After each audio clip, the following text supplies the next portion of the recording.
1969 massacre. Excuse me. He was going to find whoever he needed to find to do what he said in the Department of Justice. And I will keep firing until I get the fucking janitor that'll do what I said do. And I don't mind. So you let me know. This recently happened with Attorney General Bondi in the Southern District of New York's office, I believe, the Public Integrity Unit. I will keep firing until I find somebody to do what I said done, what I want done.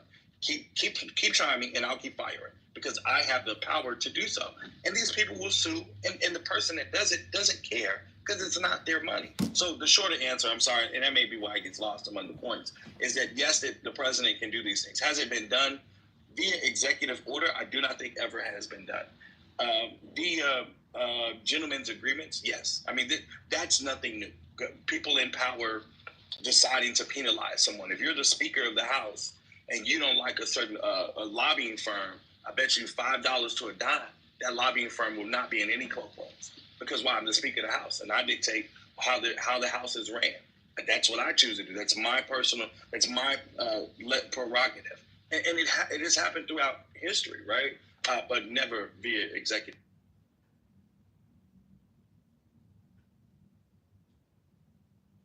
But it's the ethics that are implicated here more than, well, I mean, the law is implicated also, but because government's in total Republican control and everyone's, you know, in total and absolute fealty to Donald Trump and virtually all times, apparently, you know, the law isn't going to be enforced to the extent that the law is implicated here. So to me, this is more a question of ethics, and is this an acceptable action by the Trump administration or not? I mean, if the way government works, and it does work this way, particularly at the city level, you know, whoever is in charge determines who gets access and who doesn't, who can act freely and who can't act freely, we get into some really, really ugly outcomes very, very quickly.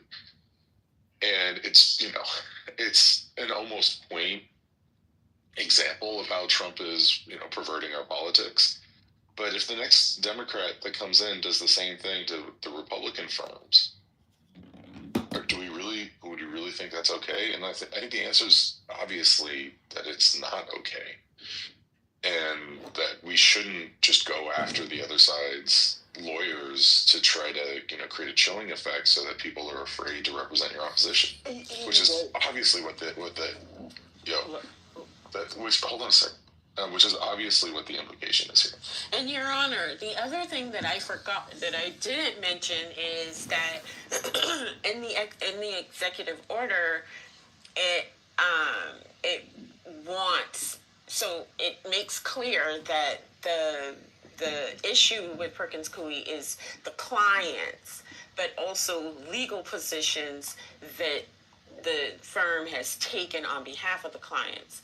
And then it compels them to turn over information about the relationship between the firm and the client. And so that's another part of it that's really problematic. And all of this could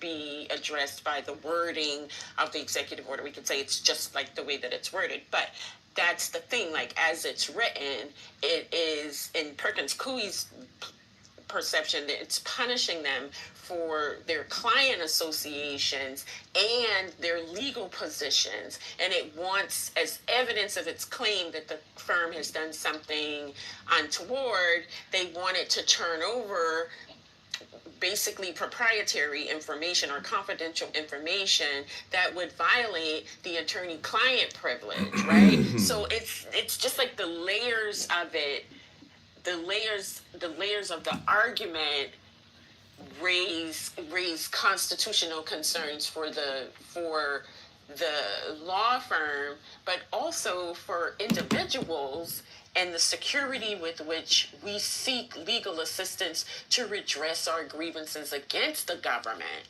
right? Because if lawyers are afraid to contest the government, then that leaves me, a citizen who has a matter that requires redress, that leaves me very little avenue. And that's my First Amendment as well. So, anyway. I just wanted to say, to Your Honor's point, I hate to sound so sad, but this is part of why I decided to not, while I'm dipping my toe back into